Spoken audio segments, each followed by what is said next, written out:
सब कुछ कर लेना, लेकिन कभी भी अल्लाह ताला की रहमत से कभी मायूस ना होना, क्योंकि वो सिर्फ किसी एक का रब नहीं है, वो पूरी कायनात का रब है। तो ये एक सबक है।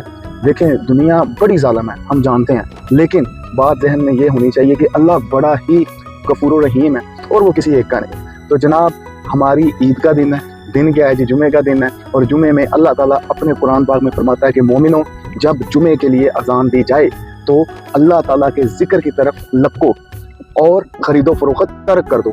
अगर तुम समझो तो तुम्हारे लिए ये बेहतर है। और जब नमाज हो चुके तो निकल पड़ो और अल्लाह ताला का फजल तलाश करो। तो ये भाईजान हमारा वो बेहतरीन अल्लाह ताला की तरफ से फरमान है।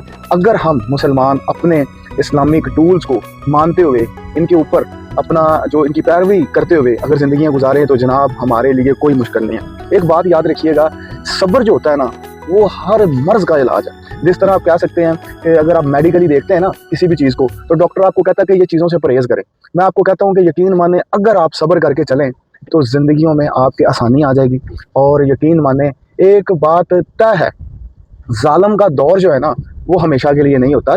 लंबा हो सकता थोड़ा सा, लेकिन वो हमेशा के लिए नहीं हो सकता। इसलिए हमें क्या करना चाहिए? हमें सब्र करना चाहिए, सब्र के साथ आगे चलना चाहिए। और यही अल्लाह ताला की तरफ से हुक्म है, हमारे नबी करीम ने फरमाया। और इसका जो तोहफ़ा है वो अनमोल है, हमारे लिए बेहतरीन है। सब्र करने के बाद जो आपको तोहफ़ा मिलेगा वो जो है ना बेहतरीन होगा। अपने अंदर आजिज़ी पैदा करें, अपने अंदर जो है ना अखलाकियात पैदा करें, तो सबसे बेहतरीन यह है कि आप इंसानों के साथ हमदर्दी, उनके साथ दिलजोई करें। दुनिया बड़ी परेशान है, यकीन माने। हम जिसका भी जिक्र सुनते हैं ना, तो अपना जिक्र कुछ भी बुरा नहीं लगता। पता क्यों? दुनिया इतनी परेशान है, तो हमारी परेशानी तो कोई परेशानी नहीं है। कभी आपको गुमान हो कि आपके साथ ज़्यादती हो रही है, तो कभी आप अपने इर्द गिर्द भी देखें, बहुत से ऐसे लोग हैं जिनके साथ आपसे बढ़कर ज़्यादती है, लेकिन क्या है कि हम कुछ कर नहीं सकते, पर वो जो ऊपर अल्लाह की ज़ात बैठी है ना, वो सब कुछ कर सकती है। फ़िरौनियत जैसे जो खुद को खुदा कहने वाले लोग थे, उनको अल्लाह ताला ने फना कर दिया, बल्कि इबरत बना दिया। तो ये चंद लोग ज़ालिमीन जो हैं, वो कब तक और कहाँ तक खड़े रहेंगे? जुल्म हमेशा जो है ना ख़त्म होने वाला है।